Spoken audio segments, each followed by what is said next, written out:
And today the discussion will revolve around securing documents of value. And I know wherever you are, you have a lot of documents that are of value, that are important. Our documents, wherever they are exposed to the elements. Fire, surely they can burn. Water, and we can't speak loudly about water, having seen the floods. And documents suffer from sunshine, yes, they can fade, have discoloration. People lose their documents to rats, yes, they can actually just munch them. Documents can be stolen. Document theft is the reality that people can forge a person's details. People can actually take a credit card and impersonate. Now we understand that we have exposure to all those risks. And so there are three ways of protecting these documents. And the first thing you do photocopies, 2 photocopies of each and every document. One set of copies you will keep yourself because you will need them for your common use. But you also need another set of copies to be stored away from you by a confidant.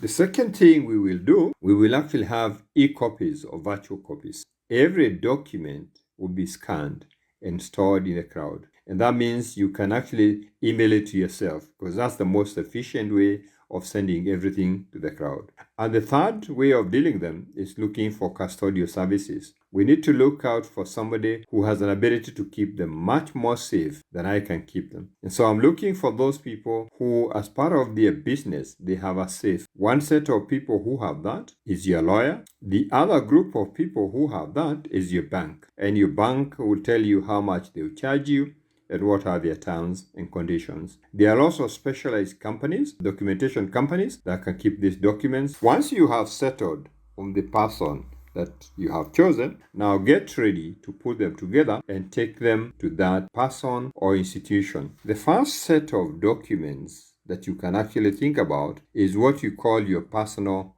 documents. Under this category, think about the family birth certificates. If there's a death certificate in the family, it's an important document. Marriage certificates, yes, people get married and sometimes don't even know where the document is. It's also important to have the passport. If you're not a regular traveler, you can get the passports in custodial service. You can pick them when you want. You can also get the education certificate and result slip. They are ownership documents, and you have a lot of documents that prove that you're the rightful owner. Could be your title deed, your certificate of title, allotment letters, your motor vehicle logbooks can actually fall in that category. Partnership deed, they're documents that show you have an obligation or you have a contract. Here we're looking at a mortgage charge. If you have a mortgage that you're paying, if you're holding long-term insurance, life insurance, long-term life insurance contract, that contract is important and it needs to be kept well. It's a document of value. The other set of documents is what we call the estate planning document. You have done a will. And please don't keep the original of the will in the bank if nobody knows where it is. If you have children below 18 and you have put in place legal guardianship arrangements, that's another important estate planning document.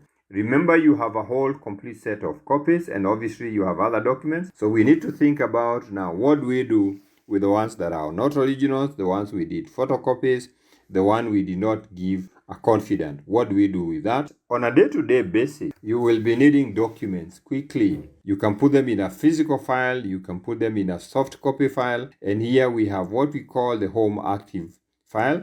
Active because it is things that you're dealing with currently. Income and expense documents that you need to keep. When you receive your bank statements, I don't know where you keep them. When they give you your pay slips, your salary slips, even your investment statements, whether you have a unit trust, those are income and expenses documents. You also have contractual documents that you might want to keep and keep well.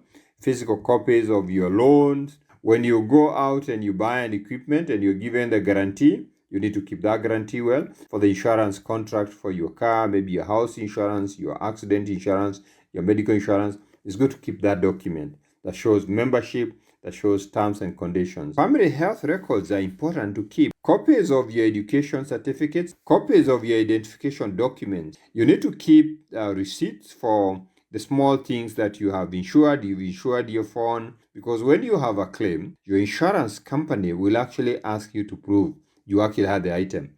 The other item you need to keep is your tax documents. So that is what you call your home active file. But as we do those things, there are documents we need to keep for slightly longer. Generally, where you have documentation that might be required for any legal matter, you might want to keep them for 7 years. And this is the status for your tax returns. Should KRA ask you questions from 3 years ago, 5 years ago, you have reference on those documents. So the P9 certificate you get from your employer, the W44 certificate you get where you pay in commission. Those documents must be kept well. Your family health records also need to be kept for some time. When you take life insurance, they will actually ask for your medical history. If you have a condition that needs to be managed over a long period of time, your doctors would want to see a history, what has happened. When you pay any major debt, you need to keep evidence that you paid. If you have any contributions you've been making, a long term, your pension, your insurance, your NSSF,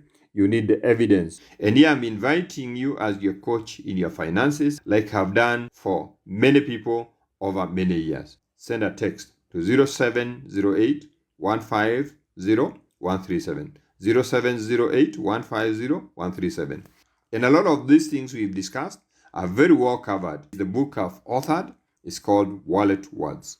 Have your text or your WhatsApp on 0708 150 137.